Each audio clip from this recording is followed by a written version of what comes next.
Saya Prabowo Subianto, Presiden Republik Indonesia ke-8, hari ini mengumumkan bahwa gaji-gaji hakim akan dinaikkan demi kesejahteraan para hakim dengan tingkat kenaikan bervariasi sesuai golongan, di mana kenaikan yang tertinggi mencapai 280%.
Selamat malam pemirsa TVRI dimanapun Anda berada. Presiden Prabowo Subianto terkejut mengetahui gaji hakim yang katanya tidak pernah naik selama 18 tahun.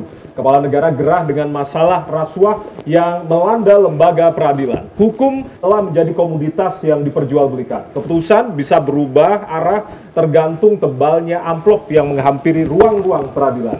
Melihat realita tersebut, Presiden Prabowo Subianto mengatrol gaji para wakil Tuhan hingga 280%.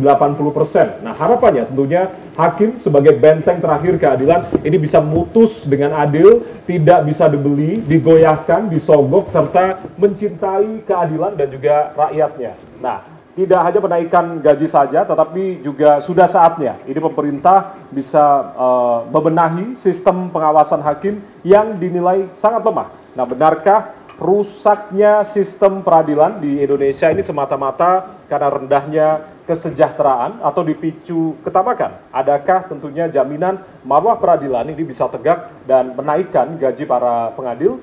Nah, kita akan bahas tentunya dalam arah angin edisi malam hari ini bersama saya Ardianto Wijaya. Kita ambil judul sesuai dengan judul di belakang saya adalah gaji naik 280%, hakim kebal suap tanda tanya. Nah, untuk membahas atau diskusi kita di malam hari ini, kita akan undang sejumlah narasumber. Di sebelah kiri saya telah hadir Prof. Yanto, juru bicara Mahkamah Agung sekaligus Hakim Agung. Prof. Yanto, selamat malam, salam sehat. Selamat malam, Mas.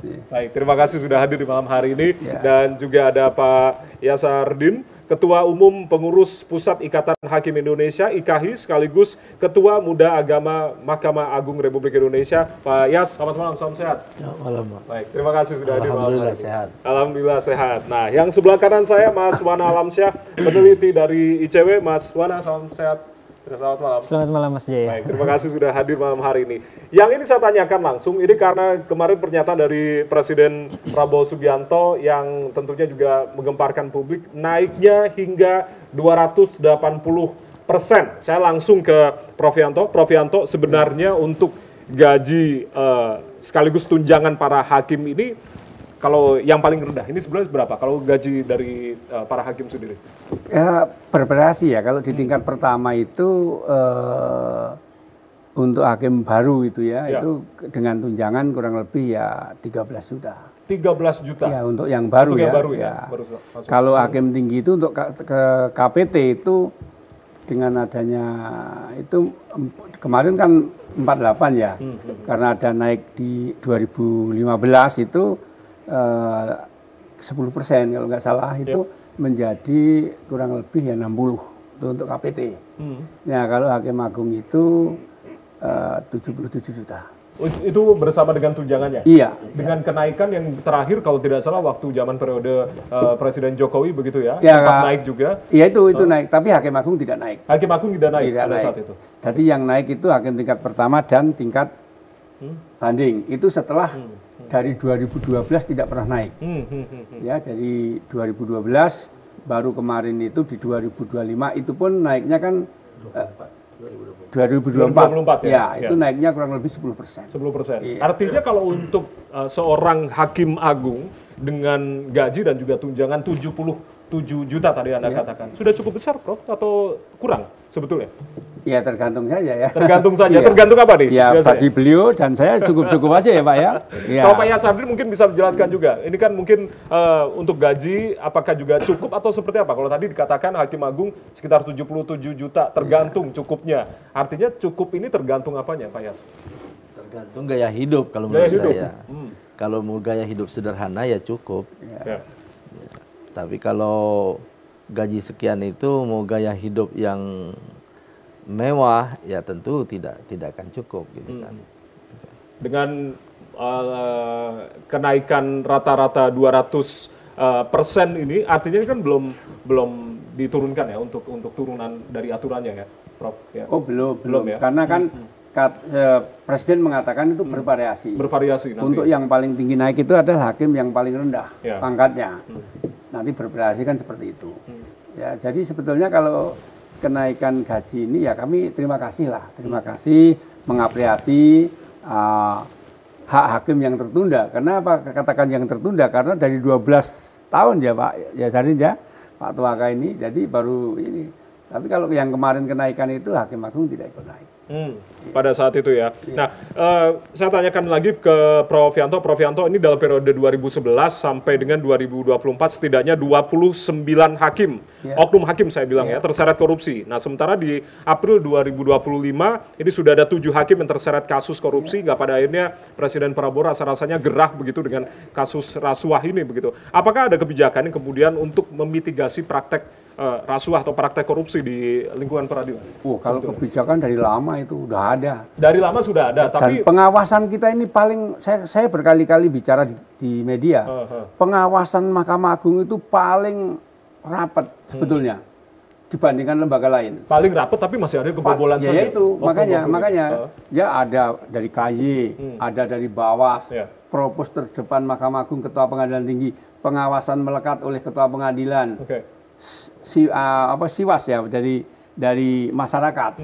Artinya ada 5 sebenarnya pengawasan itu. Ada 5 pengawasan. Ya, dan di Mahkamah Agung sendiri ada satgas yang tiap hari berkeliaran dari lorong ke lorong gitu. Cuman masalahnya kan kita nggak bisa memantau 24 jam. Ya. Jadi celah itu yang kemudian digunakan begitu oleh pimpinan kan nggak bisa mantau 24 jam. Ya, tapi kalau di dalam kantor kedinasan jelas di situ ada Bawas ya, ada satgasnya seperti itu. Artinya kalau pimpinan Mahkamah Agung sebetulnya tidak akan mentoler dan tidak akan memberi ruang sedikit pun ya untuk aparatnya yang korupsi. Gitu. Artinya banyak juga transaksi-transaksi yang dilakukan di luar kantor begitu ya Prof ya? Karena tadi kan Anda katakan tidak bisa memantau selama 24 jam. Iya, gitu. itu nggak bisa memantau. Kalau yang terjadi di luar kan kami nggak ngerti ya. Ya mereka yang ngerti lah seperti itu kan. Oke, saya langsung ke Pak Yas. Pak Yas, ini sebuah hal yang kemudian harus diapresiasi. Komitmen Presiden juga begitu. Tapi melihat apa yang kemudian tadi dikatakan, sudah ada 5 unsur, termasuk Satgas artinya kan 6 begitu ya. Nah, apa yang kemudian masih saja menjadi celah para oknum hakim ini untuk kemudian tadi tamak rasanya? Ya, pertama atas nama hakim seluruh Indonesia, kami bersyukur kepada Tuhan Yang Maha Kuasa, Allah Subhanahu Wa Taala, atas apa yang telah diucapkan oleh Bapak Presiden kita. Dan kita berterima kasih banyak kepada Bapak Presiden yang telah membuat kebijakan yang ya cukup mengembirakan lah bagi para hakim Indonesia. Itu yang pertama. Yang kedua, kalau kita berkaca kepada pengalaman-pengalaman negara lain misalnya, katakanlah kita lihat Singapura.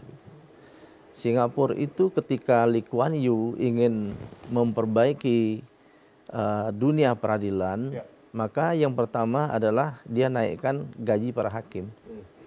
Kemudian baru dia naikkan gaji pegawai-pegawai negeri. Dan hasilnya sekarang kelihatan. Singapura itu negara terbersih ketiga di dunia dalam hal korupsi gitu kan. Nah, oleh karena itu menurut saya memang bukan satu-satunya komponen yang bisa memberantas korupsi dengan naiknya gaji. Tetapi paling tidak itu sudah merupakan satu usaha yang tepat untuk memberantas korupsi itu, terutama di judicial corruption ya, judicial corruption itu. Tentu harus diimbangi juga dengan pengawasan yang ketat. Kemudian sistem promosi mutasi. Sistem promosi mutasi juga harus lebih baik lagi. Okay. Jadi jangan sampai hakim-hakim yang sudah ada indikasi justru dipromosikan misalnya ya di tempat-tempat yang rawan untuk terjadinya tawar-menawar atau korupsi atau judicial corruption lah kita simpulkan seperti itu. Nah, jadi banyak hal yang harus diikuti. Kalau hanya kenaikan saja, kenaikan gaji saja, memang itu penting dan merupakan saya kira kalau misalnya orang mengatakan ada corruption by need, ada corruption by grade, ada corruption by system. Maka dengan gaji yang sudah cukup itu, maka corruption by need itu tidak akan terjadi lagi. Itu jaminan ya, berarti ya? Bisa dijamin itu. Nah, karena pengalaman kita tahun 2012, peraturan pemerintah nomor 94 tahun 2012 naiknya gaji hakim itu, kalau Pak Ketua Badan Pengawasan yang lama itu mengatakan bahwa hakim itu ada 3 yang berhubungan dengan integritas ini. Ada hakim yang putih, ada hakim yang hitam, ada hakim yang abu-abu. Abu-abu, oke. Hakim yang hitam ini jumlahnya sangat sedikit, tidak banyak. Hakim yang abu-abu juga tidak begitu banyak. Yang banyak justru hakim yang putih yang punya integritas tinggi gitu. Nah, kemudian dengan adanya kecukupan tadi, yang by need ini, yang abu-abu ini saya maknakan, yang abu-abu ini bisa menjadi putih. Ya. Kalau kebutuhannya sudah tertutupi, kemudian apa yang dia lebih berkonsentrasi pada pekerjaannya, kemudian apabila dia sakit ada asuransi dan lain-lain, maka tidak ada lagi keinginan dia untuk melakukan judicial corruption itu. Jadi kalau Pak Ketua Badan Pengawasan dulu mengatakan yang abu-abu ini bisa menjadi putih gitu kan. Jangan sampai menjadi hitam dan kemudian merusak citra para hakim-hakim ini kemudian ya. Nah, untuk yang hitam ini tentu harus ada treatment khusus. Ada treatment khusus? Ada treatment khusus, harus tegas. Dan mereka harus ya kalau istilah saya, tapi tidak mungkin itu kan seperti Pak Yanto bilang tadi, tidak mungkin 24 jam kita pantau. Tetapi memang harus dipantau terus. Dipantau yang seperti ini kan. Dipantau kemudian dideteksi dini. Deteksi dini itu artinya kalau memang sudah ada tanda-tanda akan melakukan satu perbuatan tercela, yaitu dicegah oleh pimpinannya masing-masing. Dicegah oleh pimpinan masing-masing. Tapi jika tawarannya lebih, misalnya Zarofikar contohnya hampir 1 triliun begitu, ini kan nggak bisa dicegah juga Pak. Kalau misal lebih triliunan juga untuk perkara-perkara ini tawarannya. Ya, Itulah makanya untuk pimpinan pengadilan itu harus orang yang paripurna, tidak boleh dia bagian dari masalah untuk menjadi pimpinan pengadilan. Ya. Jadi kebijakan Mahkamah Agung sekarang itu pimpinan pengadilan baik tingkat pertama, tingkat banding, bahkan di Mahkamah Agung jangan merupakan orang-orang yang bagian dari masalah. Nah, kalau dia bagian dari masalah, dia nggak akan bisa mencegah tadi. Kalau dia tidak bagian dari masalah, maka dia akan bisa mencegah. Sudah ada tanda-tanda misalnya perilaku yang tidak baik, ya dipanggil yang bersangkutan, diingatkan gitu kan. Itu beberapa hal yang kemudian harus sistem pengawasan masih harus diketatkan lagi, meskipun tadi ada 5 pihak, 5 unsur begitu, tambah 1 satgas lagi, ini kan sudah ketat. Tapi nanti saya akan bahas terkait dengan penguatan dari pengawasan ini. Tapi yang saya garis bawahi, Mas Wana, ini ICW melihat langkah dari kenaikan dari gaji hakim ini untuk menghindari korupsi di lembaga peradilan sebagai kesalahan berpikir. Anda bisa dijelaskan? Ya, jadi dalam konteks kami, narasi bilang bahwa menaikkan gaji itu akan menghapus korupsi rasanya tidak tepat. Tidak tepat. Karena tadi seperti yang Pak Yas bilang, korupsi ada berbagai macam. Ada yang by need, ada yang by greed, ada yang by opportunity, ada yang by system. Gitu. Sehingga rasanya yang perlu untuk dilihat apakah kenaikan gaji ini juga simultan dengan proses perbaikan sistem yang ada. Begitu. Jangan sampai kemudian dengan menaikkan gaji hakim ini seolah-olah sudah membersihkan korupsi yang ada di peradilan, begitu. Mekanisme apa yang juga penting untuk ditempuh tadi misalkan dalam konteks pengawasan, salah satunya misalkan dari LHKPN. Ketika misalkan ada kenaikan harta tidak wajar yang dialami oleh hakim, rasanya itu juga sudah menjadi alarm. LHKPN ya? LHKPN. Karena kita bisa melihat adanya aturan PP 44 2024, PP 94 2012 tentang gaji dan juga tunjangan hakim, ini kan bisa menjadikan basis untuk berapa besar gaji yang didapatkan oleh hakim paling tidak selama 1 tahun. Ketika ada kenaikan harta di dalam LHKPN yang kiranya itu tidak wajar, yang tidak sesuai dengan profil pendapatannya, harusnya itu sudah bisa dicegah sejak awal begitu, dan harus sudah bisa dijadikan sebagai basis untuk memantau orang-orang atau oknum-oknum yang memang memiliki harta yang tidak wajar tersebut begitu. Jadi bagi kami narasi mengenai kenaikan gaji ini rasanya kesejahteraan bagi kami sepakat untuk memberikan kesejahteraan bukan hanya hakim, tapi juga PNS, tenaga kesehatan, tenaga pendidik, Polri, TNI dan lain sebagainya begitu. Tapi yang menjadi persoalan adalah narasi bilang bahwa menaikkan gaji ini akan memberantas korupsi, rasanya itu salah kaprah gitu, tanpa diimbangi dengan mekanisme pengawasan yang juga cenderung by data begitu ya. Karena kan selama ini kita melihat bahwa mekanismenya sudah ada. Tadi Pak Prof Yanto juga sudah ada bilang. 5 unsur tadi, 1 satgas juga begitu ketat begitu. Tapi ternyata celah-celah ini tadi tidak bisa melakukan pengawasan 24 jam begitu. Tidak bisa melakukan pengawasan 24 jam. Saya ingin mengambil satu case. Misalkan tahun 2023 ada terdakwa korupsi Sudrajat Dimyati dari MA begitu ya. Kalau kita lihat dari harta kekayaannya, ternyata dari tahun 2020 sampai 2021 itu ada kenaikan 1,4 miliar harta yang bersangkutan begitu. Kalau kita lihat track terhadap pendapatan yang ideal dimiliki oleh yang bersangkutan, itu ternyata hanya 400 juta sampai 500 juta. Artinya adalah ada mekanisme yang belum juga dapat berjalan untuk mengidentifikasi atau paling tidak memitigasi ketika ada kenaikan harta yang tidak wajar, harusnya apa yang dilakukan begitu. Harusnya apa yang dilakukan Prof ketika ada kenaikan harta tidak wajar dalam LHKPN begitu? Ya, bahwa selama ini itu juga sebetulnya masukan-masukan yang ke pimpinan itu juga datang juga dari PPATK. Ya. Pernah ada suatu saat ada transaksi ya yang mencurigakan. Kemudian setelah dicek ternyata dia mendapatkan warisan jual beli, ada buktinya. Misal contoh seperti itu. Nah, kalau seperti itu kan berarti tidak ada penyimpangan kan? Itu artinya dari lembaga lain kita sering dapat masukan, baik dari PPATK, dari KPK itu pasti ada, dan itu mesti akan di cross check. Saya sependapat dengan beliau tadi bahwa kenaikan itu tidak menjamin. Tentunya iya, tapi pimpinan kita naik tidak naik, ya memang nggak boleh ya, bahwa kenaikan itu naik atau tidak naik itu hakim nggak boleh melakukan perbuatan tercela kan, karena jadi hakim itu kan pilihan. Udah pilihan ya. Maka kalau disampaikan beliau tadi tergantung cukup nggak cukup ya. Nah, kan seperti itu. Tentunya kalau dilihat ya masih cukupnya segitu kan. Nah, kita kalau melihat kan nggak ke atas, ke bawah ya. Kalau ke atas nanti kesandung kan begitu ibaratnya. Jadi istilahnya pimpinan kita sebetulnya tidak memberi ruang sedikit pun, tidak memberi celah pun bagi aparatnya untuk melakukan perbuatan cerah.